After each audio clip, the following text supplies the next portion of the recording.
जय श्री श्याम दोस्तों, जैसा कि आपने थंबनेल देखा है, आज की वीडियो में हम बात करेंगे म्यूचुअल फंड में जो हमको कंपाउंडिंग मिलती है एक्चुअल में उसकी कैलकुलेशन कैसे होती है। देखो, हम सभी को ये तो पता है कि म्यूचुअल फंड में हमको जो भी रिटर्न मिलता है, जो भी इंटरेस्ट मिलता है, वो कंपाउंड इंटरेस्ट हमको मिलता है। लेकिन सर एक्चुअल में वो कैलकुलेट कैसे होता है? तो आज की वीडियो में ये नहीं कि एक प्लस एक दो होता है, ऐसे करके नहीं, बल्कि प्रैक्टिकली आपको फॉर्मूला बताऊंगा कि डेली बेसिस पे हमको जो रिटर्न मिलता है वो आप फॉर्मूले के हिसाब से कैसे कैलकुलेट कर सकते हो, और ईयरली बेस पे जो हमारा रिटर्न हमको मिलता है उसको आप कैसे कैलकुलेट कर सकते हो। तो चलिए शुरू करते हैं आज की हमारी वीडियो को। तो दोस्तों, वीडियो शुरू हो उससे पहले मैं विकास स्वागत करता हूं आपका ग्रो बिजनेस फाइनेंस हब में। दोस्तों, आपने अभी तक चैनल को सब्सक्राइब नहीं करा हो तो चैनल को सब्सक्राइब कर लीजिए, क्योंकि म्यूचुअल फंड से रिलेटेड हर वीडियो आपको इस चैनल पर मिलती रहती है। तो चलिए शुरू करते हैं आज की हमारी वीडियो को। तो सिंपली दोस्तों, यहाँ पर तो पहले मैं आपको एक चीज बताऊं कि म्यूचुअल फंड के अंदर हमको जो भी रिटर्न मिलता है ना, पहली चीज तो है वो डेली बेसिस पे मिलता है।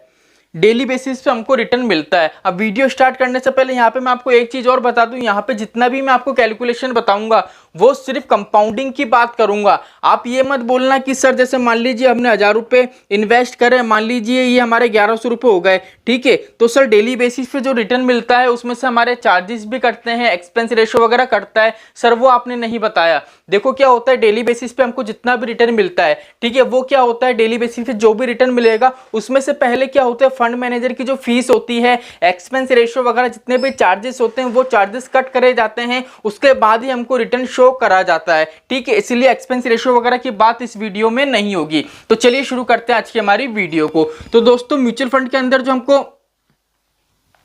रिटर्न मिलता है वो दो तरीके से मिलता है, एक मिलता है डेली, एक मिलता है ईयरली, ठीक है। वैसे मैं आपको एक चीज बता दूं दोस्तों, म्यूचुअल फंड का जो रिटर्न कैलकुलेट हमेशा करा जाता है वो डेली बेसिस पे करा जाता है, क्योंकि आप जिस भी प्लेटफॉर्म से इन्वेस्टमेंट कर रहे हो, आपने एक चीज देखी होगी, डेली बेसिस पे जब आप मॉर्निंग में आपकी एप्लीकेशन ऑन करते हो तो वो आपको या तो पॉजिटिव वैल्यू दिखाता है या नेगेटिव वैल्यू दिखाता है। हम ईयरली बेस का इसलिए कैलकुलेट करेंगे जिससे आपको ये पता पड़ सके कि हमारा मान लीजिए 30 साल का कॉर्पस है, तो अगर 30 साल तक हम इन्वेस्टमेंट करते हैं तो एक्चुअल में हमारी कितनी वेल्थ क्रिएट हो सकेगी। तो कंप्लीट आज की वीडियो में इसकी जानकारी आपको मिलेगी। तो चलिए शुरू करते हैं। तो यहां पे देख लीजिए दोस्तों, सबसे पहले हम बात करेंगे डेली की, कि डेली का हमको जो रिटर्न मिलता है वो कैसे मिलता है। तो डेली का रिटर्न मिलने के लिए दोस्तों ये हमारा फॉर्मूला है, इस फॉर्मूले को आप नोट डाउन कर लीजिए। कंप्लीट मैं आपको बताऊंगा कि इससे हम कैसे कैलकुलेट कर सकते हैं। ये हमारा डेली का फॉर्मूला है। अब बात करते हैं ईयरली के फॉर्मूले की। तो ईयरली का फॉर्मूला भी बिल्कुल सेम यही है, बस हल्का सा इसमें चेंज है, लेकिन दोनों से आपको कैलकुलेशन करके बताऊंगा जिससे इजीली आप समझ सको। देखो, अब सिंपली क्या है दोस्तों, मान लीजिए म्यूचुअल फंड के अंदर हमने इन्वेस्टमेंट कर रखे हैं 1000 रुपए। मान लीजिए 10,000 रुपए हमने क्या करें, इन्वेस्टमेंट कर दिए। 1000 रुपए नहीं, 10,000 रुपए मान के चलते हैं, जिससे बड़ी वैल्यू रहेगी तो आप इजीली समझ सकोगे। पी का मतलब होता है प्रिंसिपल, प्रिंसिपल का मतलब होता है जो अमाउंट हम जमा करा रहे हैं। यहां तक क्लियर है? फॉर्मूले में अप्लाई करेंगे 1 प्लस आर का मतलब क्या है, आर का मतलब होता है रिटर्न, कि हमको एक्चुअल में कितना रिटर्न मिला है। मान लो एक दिन के अंदर आपको रिटर्न मिला है म्यूचुअल फंड से 20%। पॉसिबल नहीं है एक दिन का इतना रिटर्न, लेकिन हम मान लेते हैं क्योंकि कैलकुलेशन कर रहे हैं। मैं बड़ी परसेंटेज इसलिए ले रहा हूं जिससे एक्चुअल में जो कैलकुलेशन होगी आप इजीली समझ सकोगे। तो चलिए, रिटर्न हो गया हमारा 20% का, नीचे आ गया 100। क्लियर है यहां तक? अब इसको सॉल्व करना है। अब सॉल्व करने का तरीका भी देख लो, क्योंकि आप अपने हिसाब से सॉल्व करोगे तो पूरा फॉर्मूला गलत हो जाएगा। अभी नीचे 100 है, ऊपर 1 है, तो क्या हो जाएगा ये 100 प्लस 20 अपॉन बाय 100, ठीक है। सीधा सीधा देखते जाना दोस्तों, जिससे आपको बिल्कुल भी दिक्कत नहीं आए। 100 प्लस 20 कितने होगा, 120, 120 अपॉन 100। यहां तक क्लियर है? अब देखो, 10,000 इंटू 120 और नीचे क्या आ जाएगा, 100 आ जाएगा। यहां तक अभी तक क्लियर है? 2 जीरो से 2 जीरो गए, कितना बचा हमारा, 100 इंटू 120। अब 100 इंटू 120 को जब आप सॉल्व करोगे तो कितना आएगा, कितने जीरो हैं, 1 2 3, तो 3 जीरो पहले हम लगा देते हैं। और ये कितना है हमारा टोटल 12। कितनी वैल्यू आ गई, 12,000 रुपए। मतलब हमने 10,000 रुपए इन्वेस्टमेंट करे तो एक दिन के अंदर हमको टोटल कितने पैसे मिले, 12,000। तो हम क्या करेंगे, सिंपली 12,000 है, इसमें से 10,000 लेस करेंगे, ठीक है। ये हो गया हमारा रिटर्न और ये हो गया हमारा प्रिंसिपल वैल्यू जो हमने पैसे जमा कराए, ठीक है, जब हम इसको लेस करेंगे तो कितना आ गया 2000 रुपए।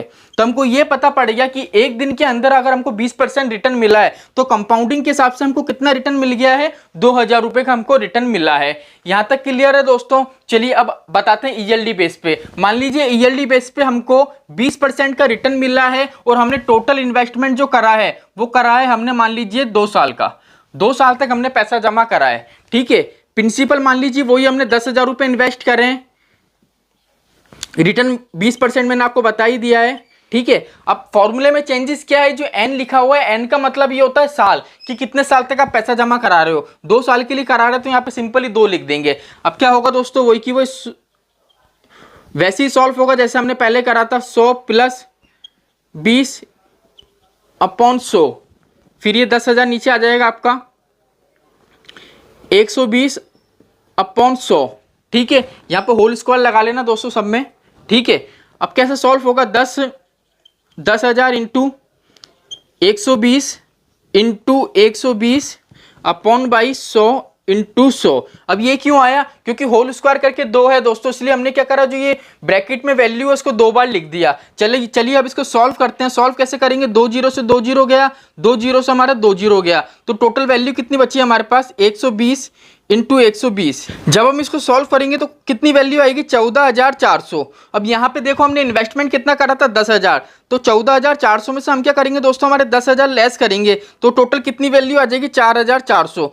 तो ये जो 4,400 वैल्यू निकल के आई है, ये हमारा रिटर्न है। और कौन सा रिटर्न है, कंपाउंड इंटरेस्ट है हमारा, जो हमको 2 साल के अंदर मिला है। तो इस तरीके से क्या होता है, म्यूचुअल फंड के अंदर जो कंपाउंडिंग होती है वो कैलकुलेट करी जाती है। अब अगर मैं नॉर्मली बेस पे बताऊं तो क्या होता है, जैसे मान लीजिए आपने 100 रुपए इन्वेस्ट करे, ठीक है, 100 रुपए पे मान लीजिए आपको 5 रुपए का रिटर्न मिला, तो टोटल वैल्यू कितनी हो गई, 105 रुपए। अब आपको जो रिटर्न मिलेगा नेक्स्ट डे वो किस वैल्यू पे मिलेगा, 105 पे। जैसे मान लीजिए 105 रुपए पे आपको रिटर्न मिलना है, 105 रुपए में मान लीजिए आपको 2 रुपए का रिटर्न मिला है, तो टोटल वैल्यू कितनी हो गई आपकी, 107 रुपए। अब नेक्स्ट डे आपको जो रिटर्न मिलेगा वो किस वैल्यू पे मिलेगा, 107 पे। अब जैसे मान लो नेक्स्ट डे क्या हुआ, 107 पे आपको जो रिटर्न मिलना था, ठीक है, लेकिन क्या उस दिन मार्केट डाउन था, कितने से डाउन था, मान लीजिए 3 रुपए आपका नेगेटिव चले गया, तो क्या होगा दोस्तों, 107 में से 3 लेस होंगे तो कितना होगा, 104 रुपए। ठीक है, तो इस तरीके से क्या होती है दोस्तों, अगर आप बिना फॉर्मूले के कैलकुलेशन करोगे तो इस तरीके से हमारी कैलकुलेशन होगी, लेकिन अगर आप फॉर्मूले में डाल के देखोगे तो बिल्कुल प्रॉपर तरीके से आपकी कैलकुलेशन निकल के सामने आ जाएगी। तो दोस्तों ये तरीका है, इस तरीके से म्यूचुअल फंड की जो कंपाउंडिंग होती है वो कैलकुलेट करी जाती है। तो सिंपल सा तरीका है दोस्तों, इसको फॉलो करके आप खुद से ट्राई करना, इजीली कैलकुलेशन है, मैंने कंप्लीट आपको बता दिया है। तो आई होप दोस्तों आज की वीडियो आपको अच्छी लगी होगी। तो चलिए दोस्तों आज के लिए इतना ही, मिलते हैं हमारी नेक्स्ट वीडियो में। जय श्री श्याम दोस्तों, जय श्री राधे।